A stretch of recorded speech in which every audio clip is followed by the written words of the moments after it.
No Dia das Mães, 9 de maio de 2021, o corpo de uma jovem garota de apenas 13 anos, considerada por todos da comunidade como uma menina doce e meiga, foi encontrado e com tantos sinais de perfurações que logo de início os investigadores tinham certeza de que o responsável pelo crime era alguém incrivelmente vil e perverso.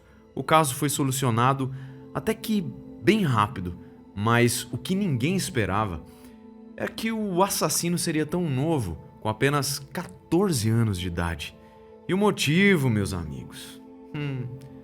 O motivo, se é que ele existe. Bom, preparem-se. Eu sou o Marcos, sejam todos muito bem-vindos ao Insólito. Se você gosta do meu trabalho aqui, do nosso trabalho aqui no canal, peço por gentileza que você clique em gostei, deixe um comentário. Considere também entrar para o nosso clube de membros. Você já sabe, mas não custa lembrar. Tem vídeo novo toda semana, 3. Eles saem com antecedência para os membros. Os membros também têm um grupo no Telegram, onde a gente troca ideias sobre os assuntos aqui do canal. Também tem dica de livro, série, filme, etc. Tem bastante coisa legal lá, vale a pena.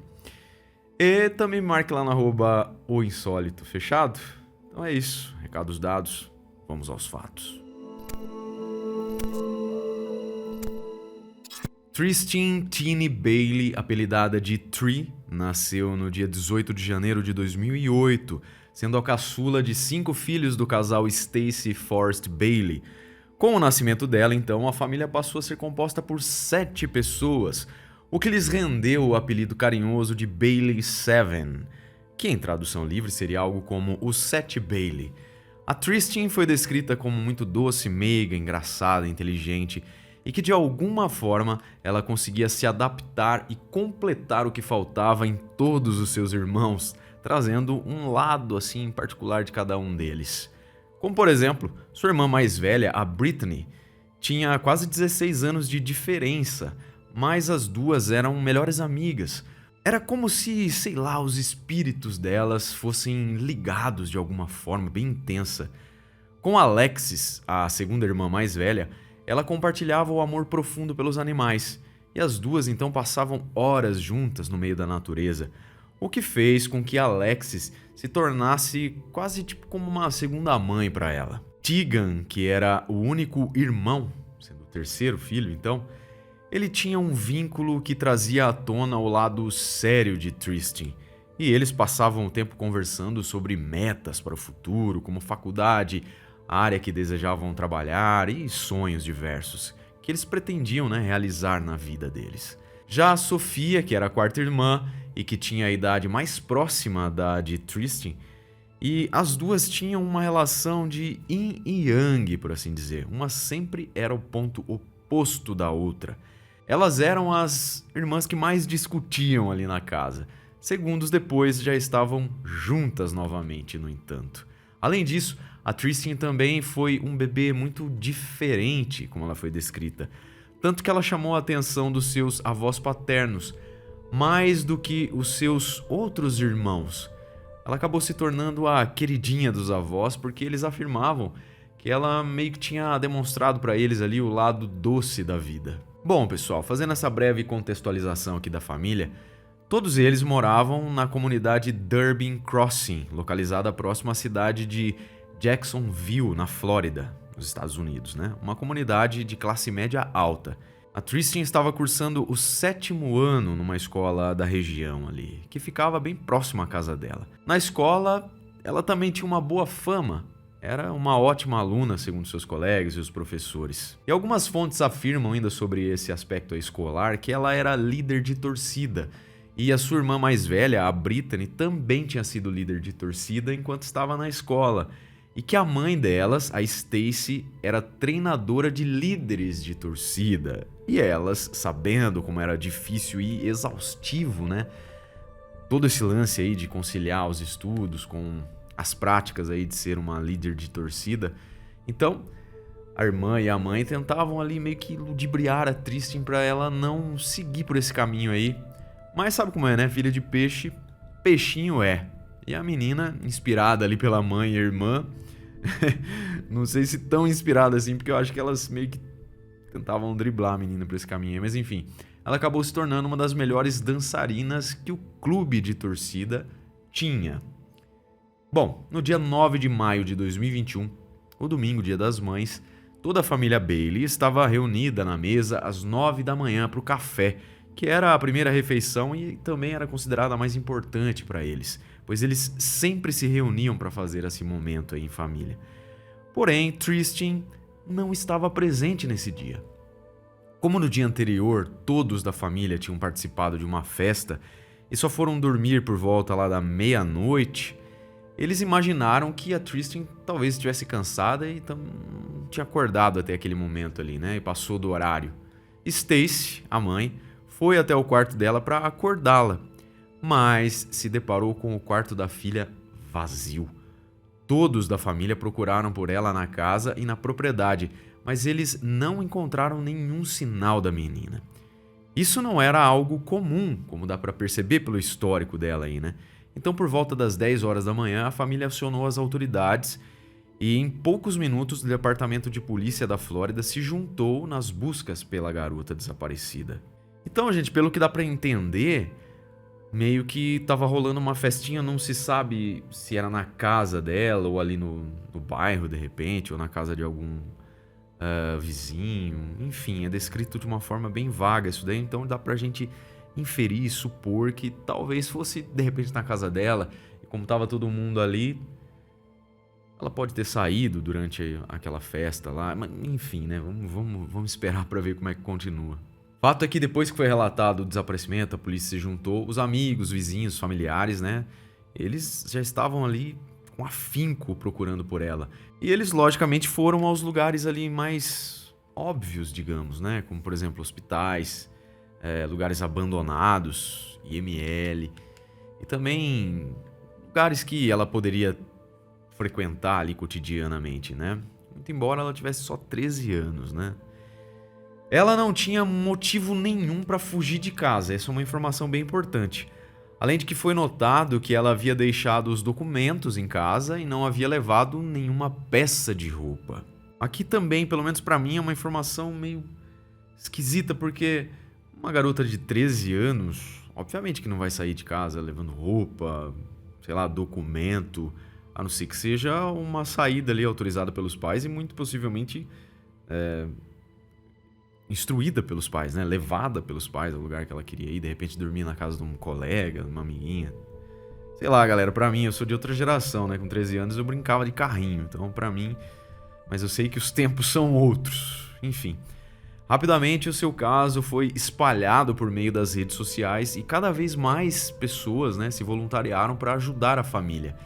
Pois, como dito antes, ela era uma garota muito querida ali por todos, conhecida por muitos na comunidade, que viam na família Bailey uma família assim bastante unida. Então não tinha motivo para a menina desaparecer assim, então algo certamente não estava certo ali.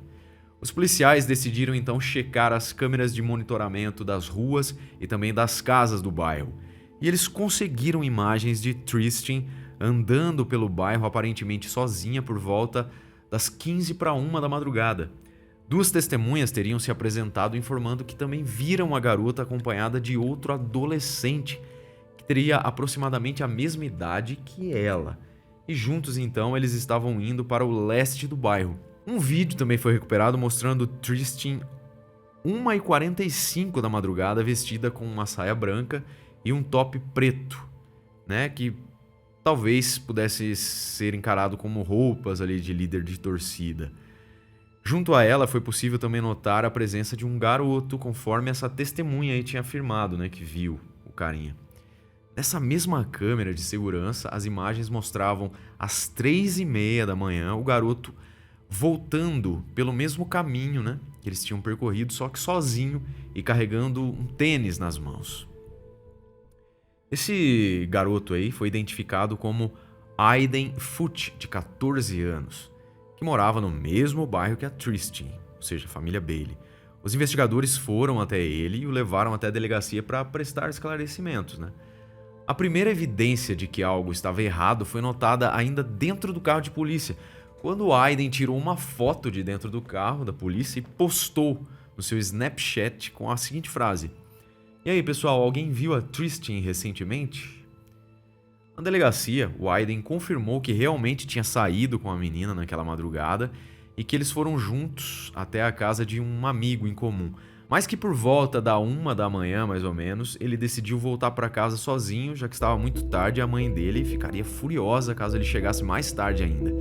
Nessa versão dos fatos, o Aiden afirmou que Tristan havia ficado na casa do tal amigo.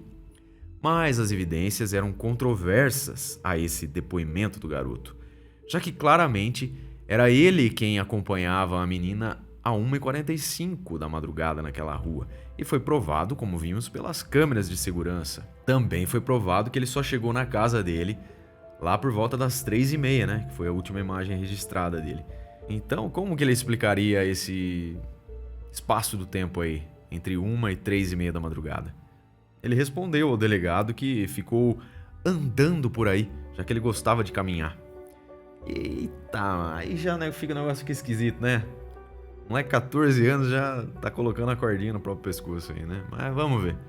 Por volta das 5 da tarde do dia seguinte, né, foi emitido um alerta de criança desaparecida na Flórida. A menina tinha apenas 13 anos e o caso foi encarado como uma criança em potencial perigo de vida.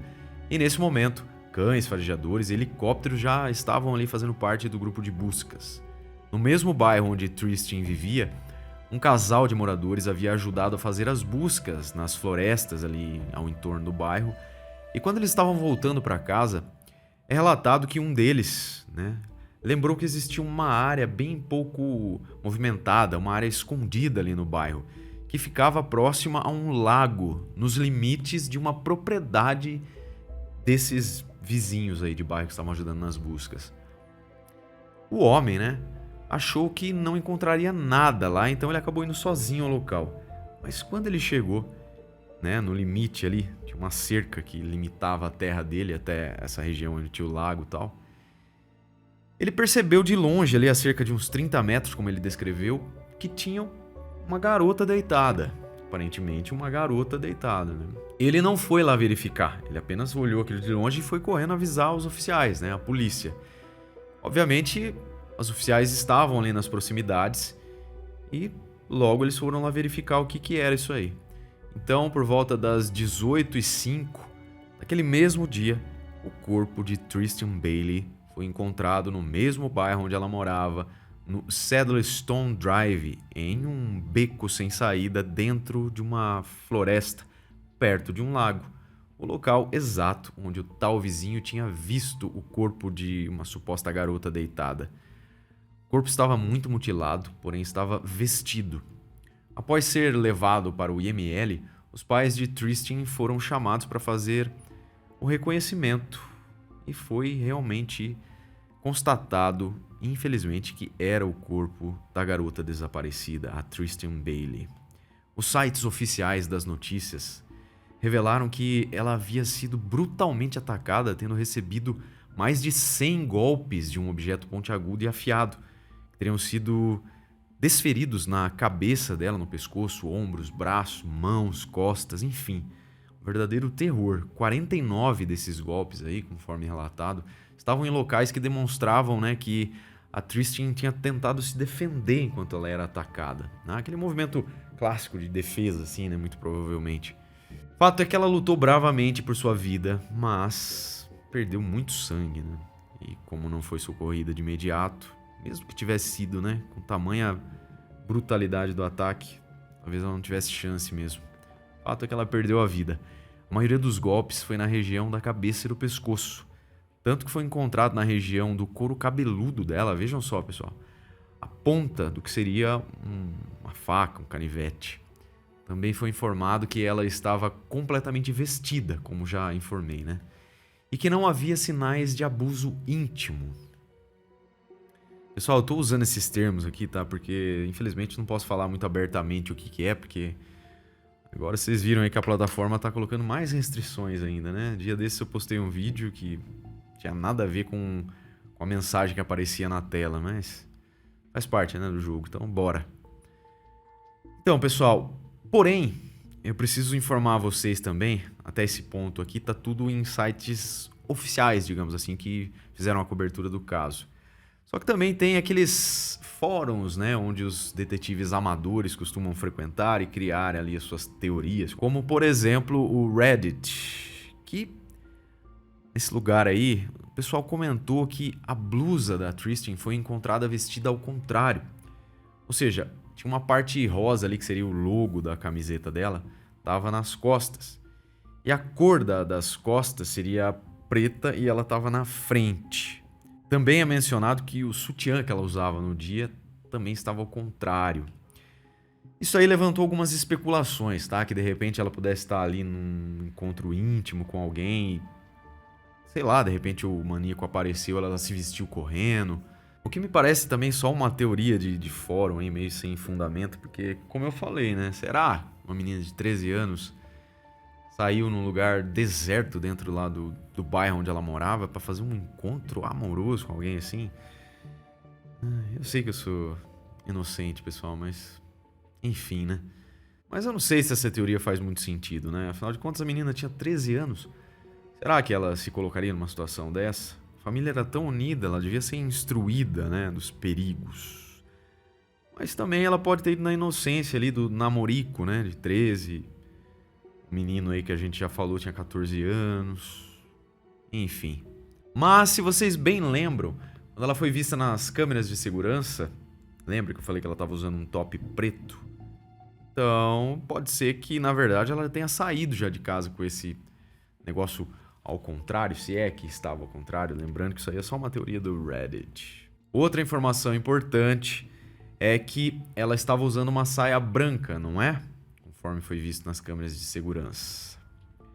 Só que é dito, pelo menos nesses fóruns aí, que quando ela foi encontrada, ela estava apenas com um short preto, que deve ser aquela parte que fica embaixo da saia, né?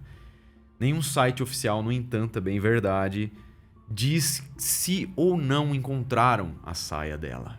O que sabemos é que próximo do local do crime também foi encontrado um canivete que não tinha a ponta da lâmina, que mais tarde foi confirmada ser aquela parte lá que foi encontrada no crânio da Tristan. Já às 20 horas e 49 minutos do mesmo dia, Aiden Foote foi colocado novamente em uma sala para uma nova entrevista no gabinete do xerife do condado de St. John's, mas dessa vez ele estava acompanhado dos pais.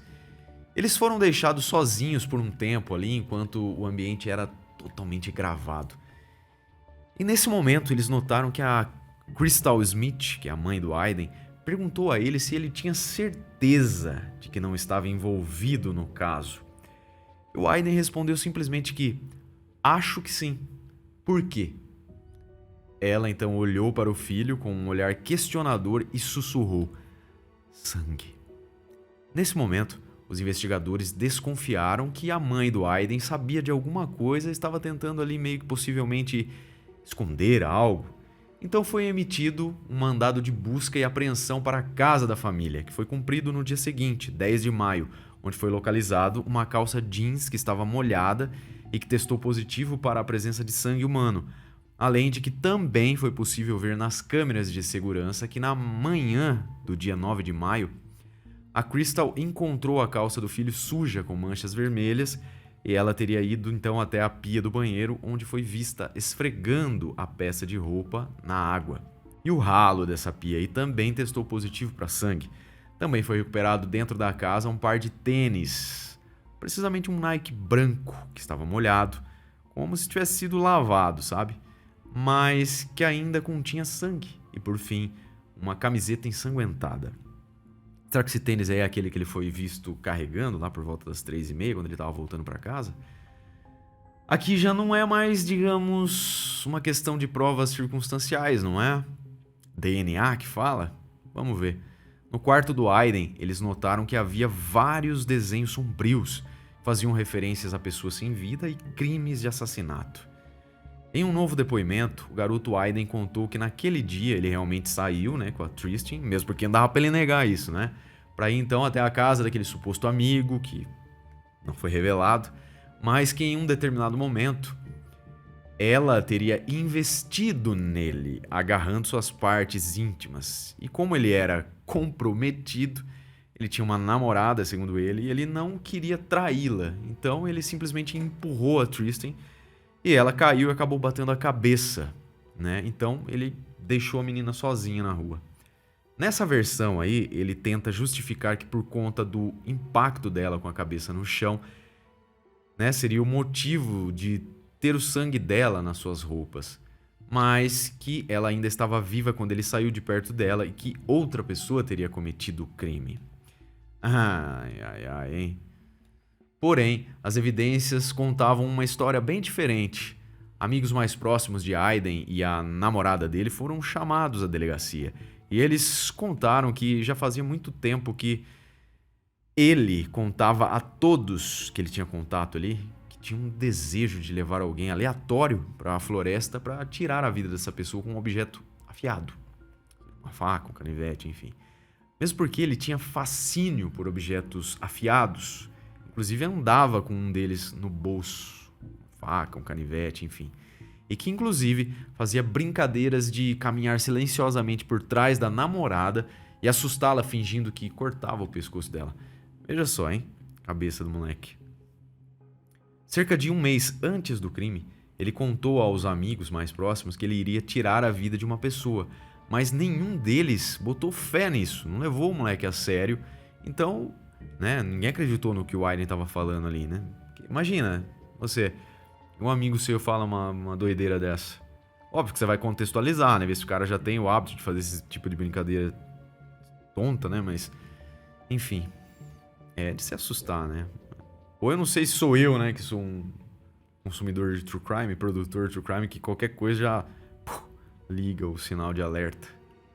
Fato é que nenhum desses meninos aí, amigo dele, contou isso a um adulto. Enfim, depois disso, no dia 11 de maio, o médico legista-chefe determinou que a causa da morte era o esfaqueamento mesmo. Depois de todas as evidências e de todas as controvérsias apresentadas por Aiden nos seus depoimentos, ele foi preso temporariamente por 21 dias e foi acusado de homicídio em segundo grau, já que ele era um garoto de apenas 14 anos e... digamos, ali no primeiro momento não seria acusado, né, de homicídio com premeditação.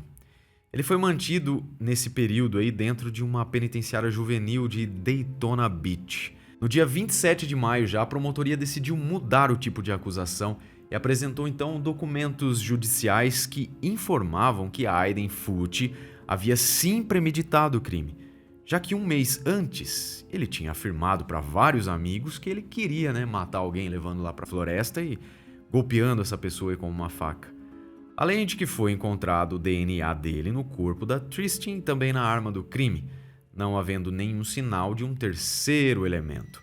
Os documentos judiciais também informavam que não havia motivo para o crime. Aiden e Tristan estudavam na mesma escola, ele estava no 8º ano e ela no 7º. Um dia antes do crime, ele teria pedido o telefone da Tristan para uma amiga deles em comum. Então ele mandou uma mensagem para ela já quase 00:30.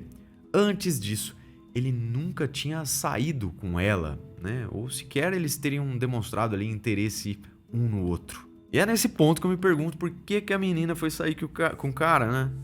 A não ser que ela gostava dele e também não demonstrou isso. Mas é só uma especulação, tá, gente? O que parece mesmo é que o moleque tinha um desejo mórbido, né? Bateu ali nele de repente do nada e talvez ele pegou uma pessoa aleatória. Talvez a Tristan, por ter todas aquelas características, ser uma pessoa meiga, doce, simpática, talvez o garoto tenha encarado como uma presa fácil. Tudo isso pode ser conjugado e certamente foi, né, na decisão aí oficial da promotoria da acusação, né?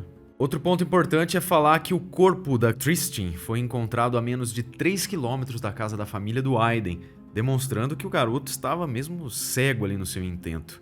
Assim sendo, a acusação passou para homicídio em primeiro grau e eles decidiram acusá-lo como um adulto. Então, no dia 28 de maio, houve uma audiência preliminar e foi determinado que o Aiden Foote fosse mantido sem fiança e enviado para uma instalação penitenciária para adultos do condado de St. John's.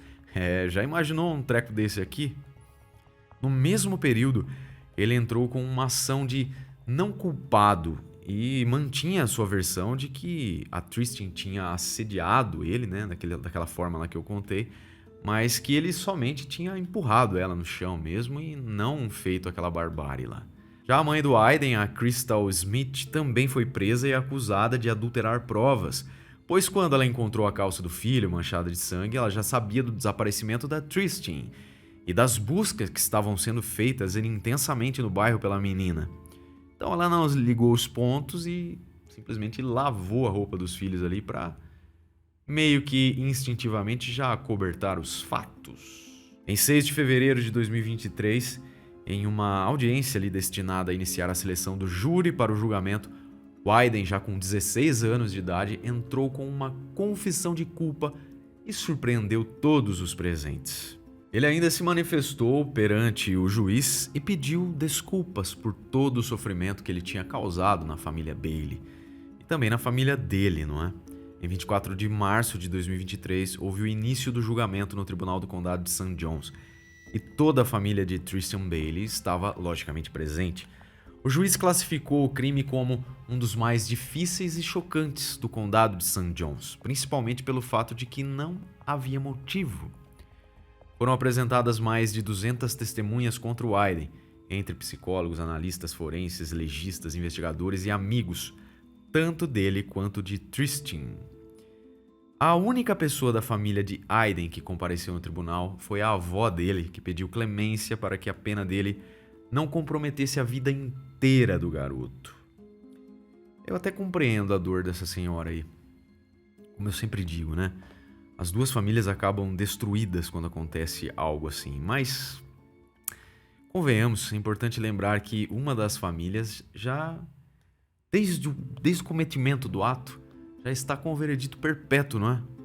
Logo pedir para que a vida do fulano aí não fosse comprometida é... Enfim, né? Complete aí nos comentários para mim, por gentileza. O advogado de defesa apresentou um documento com 17 páginas pedindo que o juiz desse uma sentença menor que a prisão perpétua, pois Aiden Foote sofria com problemas mentais. Para embasar a sua afirmação, ele apresentou que, em uma conferência de pré-julgamento realizada por vídeo de uma sala lá dentro do presídio, Aiden teria alegado ouvir demônios que falavam com ele, né, no seu ouvido ali e que queriam a alma dele. Por favor, não deixe que os demônios tomem a minha alma. Remorso, né? Talvez chame esse demônio. Logo em seguida, ele parecia ter uma outra personalidade que estava perdido ou desorientado. Ou o que está acontecendo, ele falava. Por que estou aqui? Eu só quero falar com a minha mãe e meu pai. Isso tudo aí ele teria gritado ali dentro da sala. Entretanto, não houve nenhum documento apresentado que comprovasse que ele realmente tinha alguma patologia ali, alguma coisa mental. Então essas alegações aí foram por água abaixo, não foram usadas. O juiz finalmente disse o seguinte: isso não foi feito por ganância, não foi feito em retaliação ou vingança, não foi um crime passional, não foi um crime cometido porque você se sentiu rejeitado por ela, não foi um caso de raiva incontrolável, não havia motivos, não havia propósito, não foi feito por outra razão que não fosse satisfazer o desejo interno desse arguido de sentir o que era matar alguém.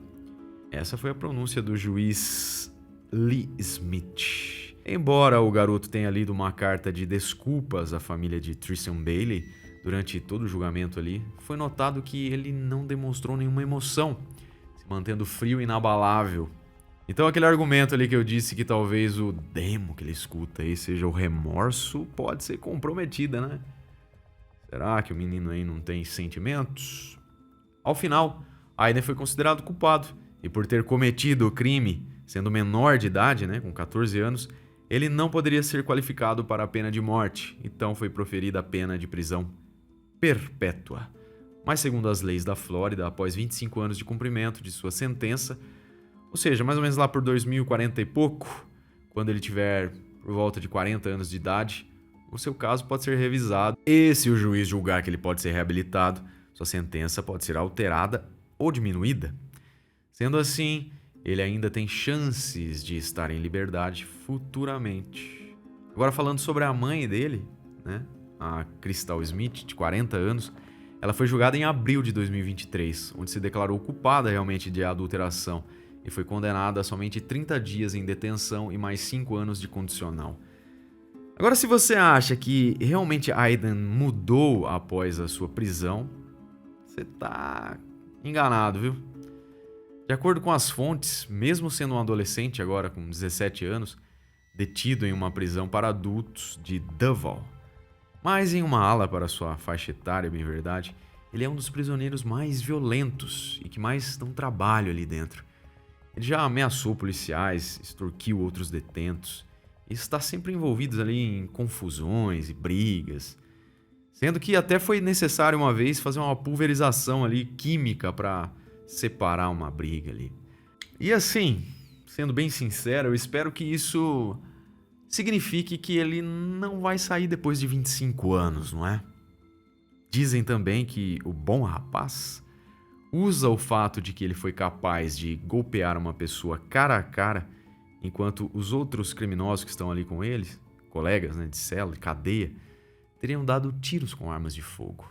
Vejam só, Aiden Foote segue detido na prisão de Duval, e lá esperamos que ele fique, não é? Mas eu quero saber a opinião de vocês sobre esse caso. Bem delicado, né? Vocês conseguem transportar esse caso criminal aqui para a nossa realidade? Como será que isso ficaria? Agradeço imensamente a sua companhia. Espero vê-los no próximo episódio.